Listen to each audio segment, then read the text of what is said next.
आज का बाइबल का वचन गणना ग्रंथ अध्याय 13 वचन 1 और 2 और बाद में 25 से लेकर अध्याय 14 वचन 1, अध्याय 14 वचन 26 से 29 और अध्याय 14 वचन 34 से 35। और आज का सुसमाचार मत्ती के अनुसार अध्याय 15 वचन 21 से 28।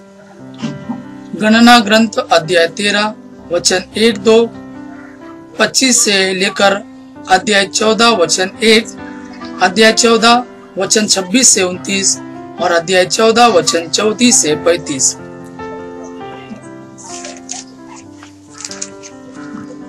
प्रभु ने मूसा से कहा, जो कनान देश में इजरायलियों को देने जा रहा हूँ, उसकी टोह लगाने के लिए आदमियों को भेजो।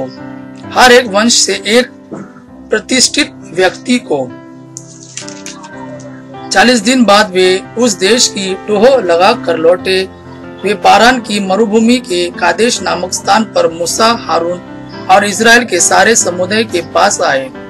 उन्होंने उनके और सारे समुदाय के सामने अपने विवरण प्रस्तुत किया और उन्हें उस देश के फल दिखाए। उन्होंने मूसा से कहा, हम उस देश में गए जहां आपने हमें भेजा था। वहां दूध और मधु की नदियां बहती है। यह रहे वहां के फल। वहां के निवासी बलवान हैं। उनके नगर सुरक्षित और बहुत बड़े हैं। हमने वहां अनाक के वंशजों को भी देखा है। नेगेव प्रदेश में अमेलेकी रहते हैं। पहाड़ी प्रदेश में हित्ती, यबूसी और अमोरी, समुद्र के किनारे और यरदन नदी के तट पर कनानी निवास करते हैं। कालेब ने मूसा के विरुद्ध गुनगुनाने वाले लोगों को शांत किया और कहा, हम वहां चले और उस देश को अपने अधिकार में लेकर ले। हम उसे जीतने में सामर्थ्य है। किंतु जो व्यक्ति कालेब के साथ गए थे वे बोले, हम उन लोगों का सामना नहीं कर सकते क्योंकि वे हमसे बलवान हैं। वे जिस देश की टोह लगा चुके हैं उसकी निंदा करने लगे और बोले, हम जिस देश की टोह लगा चुके हैं वह एक ऐसा देश है जो अपने निवासियों को खा जाता है। हमने जिन लोगों को वहां देखा है वे सब बहुत लंबे कद के हैं। हमने वहां भीमकाय लोगों को भी देखा। अनाकी भीमकाय लोगों के वंशज है। उनकी तुलना में हम अपने को तीड़ियां समझते थे और वे भी हमें यही समझते होंगे। सारा समुदाय ये बातें सुनकर जोर से चिल्लाने लगा और रात भर विलाप करता रहा।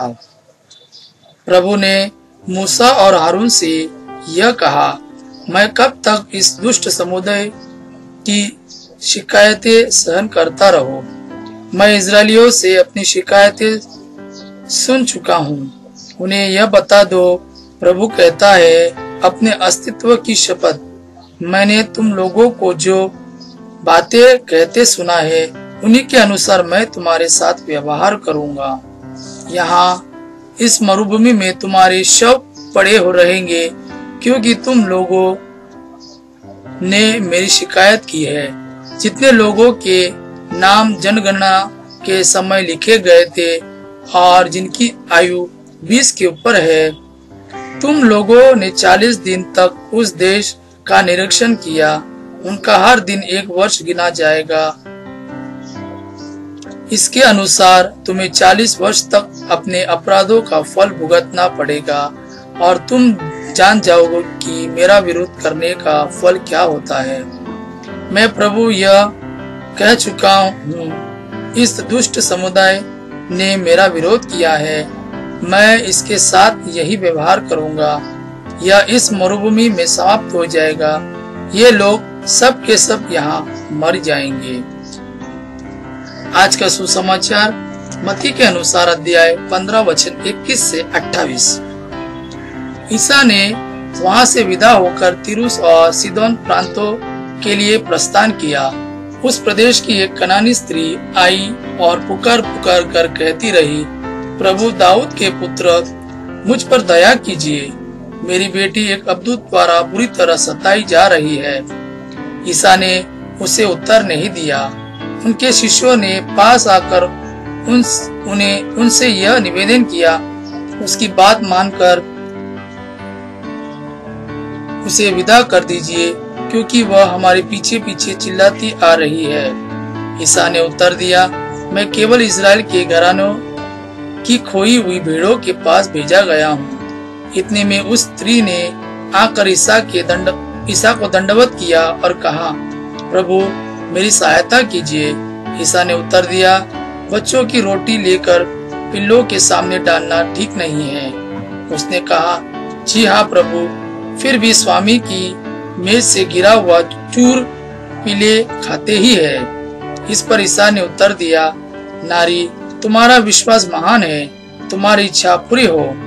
और उसी क्षण उसकी बेटी अच्छी हो गई।